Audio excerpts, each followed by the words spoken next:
itu di telapak tangan. Kemudian apakah sungkupnya itu menarik dengan baik ya, menarik dengan baik si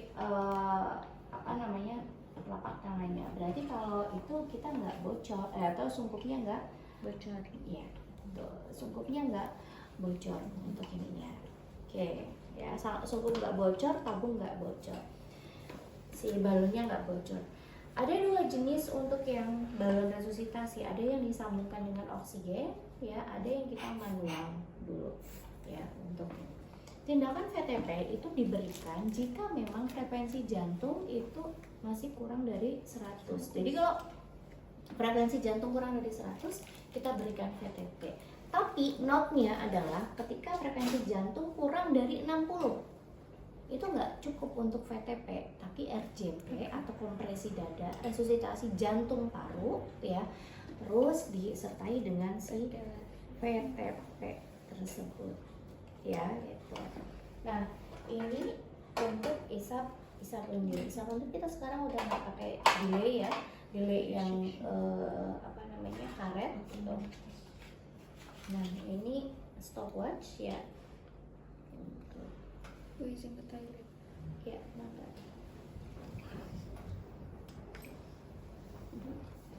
Stopwatchnya nggak bisa dari nol.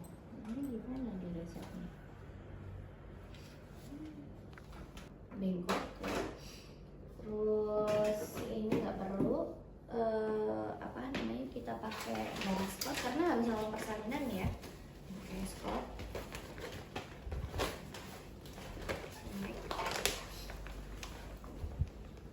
Kita memberikan inform consent dulu kepada si ibu ya untuk penata laksanaan langkah awal atau penata laksanaan resusitasi ya. Ibu kita lakukan penilaian dulu ya, bayinya baru dilahirkan, terus kemudian kita nilai ya. Ketika penilaian ibu, ini anaknya tidak bisa menangis ya Bu ya, ini juga tidak bisa bergerak aktif, terus warna kulitnya juga kebiruan. Ibu ini perlu ditindakkan segera, namanya resusitasi. Nanti saya akan membawa adiknya ke meja resusitasi ya. Terus kemudian kita letakkan di perut ibu, habis itu langsung dilutin tuh si tali pusatnya ya. Kemudian kita saya bawa dulu ya Bu ya, ini adiknya. Nah ini langkah pertama itu tuh sudah dihangatkan tuh.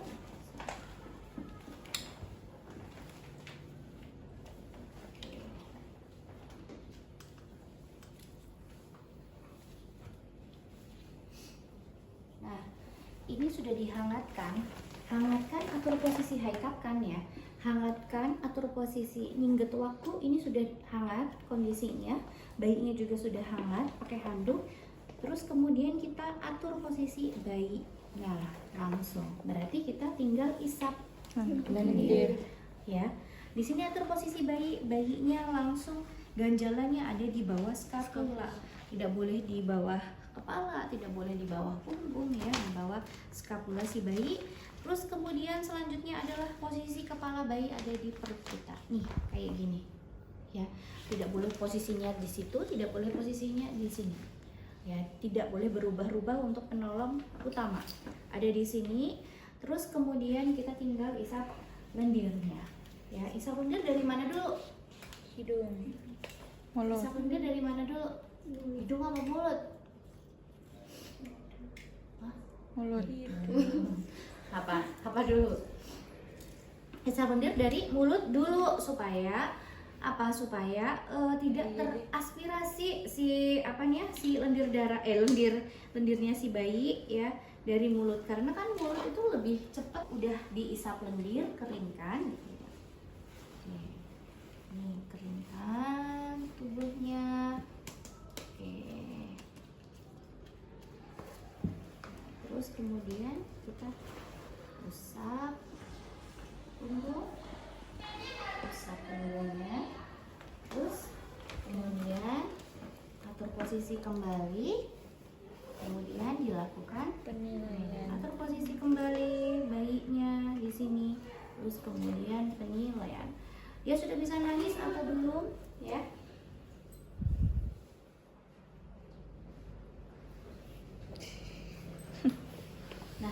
dia sudah bisa menangis atau belum, terus kemudian warna kulitnya bagaimana, ya. Terus kita frekuensi jantung. Frekuensi jantung kita 6 detik, ya. Jantung, ingat ya, bukan di sini, bukan di sini, bukan di perut, jantung. Kiri.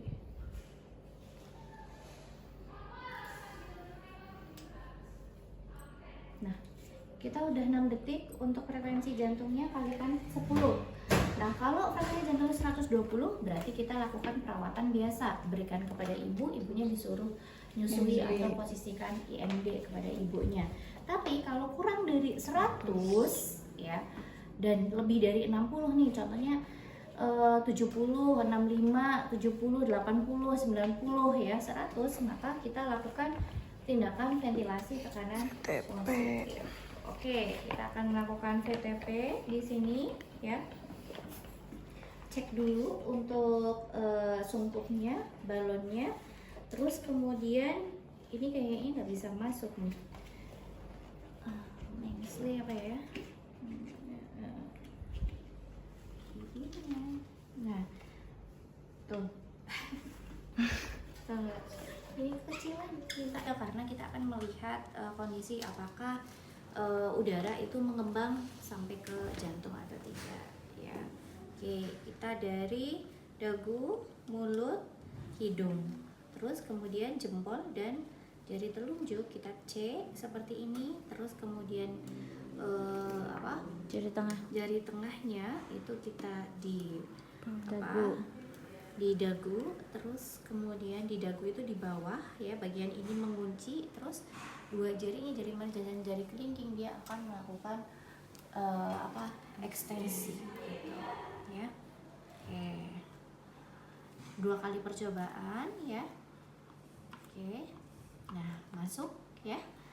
Nah, kita mulai untuk 30 detik ya, 20 kali selama 30 detik. Oke, perhatikan.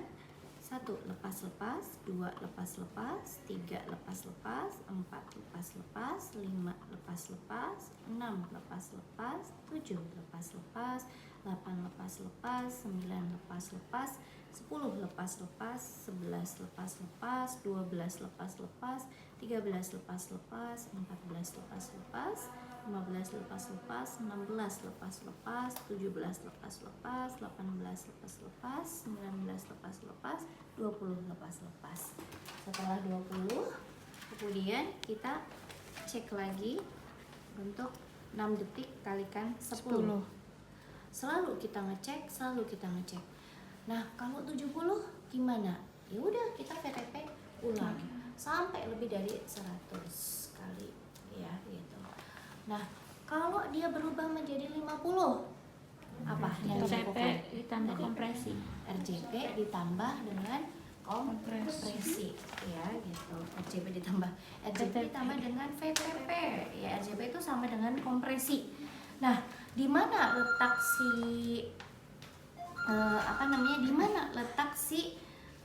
kita melakukan si RJP ya gitu.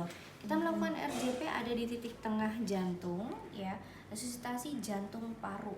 Nah, ini jantungnya di sini, ini paru-parunya di sini, sehingga kita ambil titik tengah. Titik tengahnya kita mengukur dari mana? Dari nipple line. Nipple line itu adalah puting, garis puting kita tarik ketemu nih di tengah. Nah, di sini.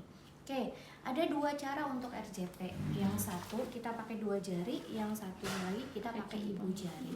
Kalau bayinya terlalu besar ya, pakai ibu jari, maka yang di sini ya, yang di bawah, yang di belakang nih. Kita kalau pakai ibu jari nih ya, yang di belakang tuh sebenarnya harusnya nyatu karena buat kompresi gitu. Sementara tangan saya nggak cukup nih. Ini kan kegedean. Nah, oleh karena itu, dan ini nggak akan capek kita sebenarnya kalau kayak gini. Dan oleh karena itu, ketika bayinya cukup besar dan tangan kita tidak bisa sampai, maka kita pakai teknik 2 jari. Nah, di sini tangan kiri buat landasan kan namanya kompres, ngepres atas dan ngepres bawah. Tangan ini ya, tangan kirinya buat landasan gitu. Nah,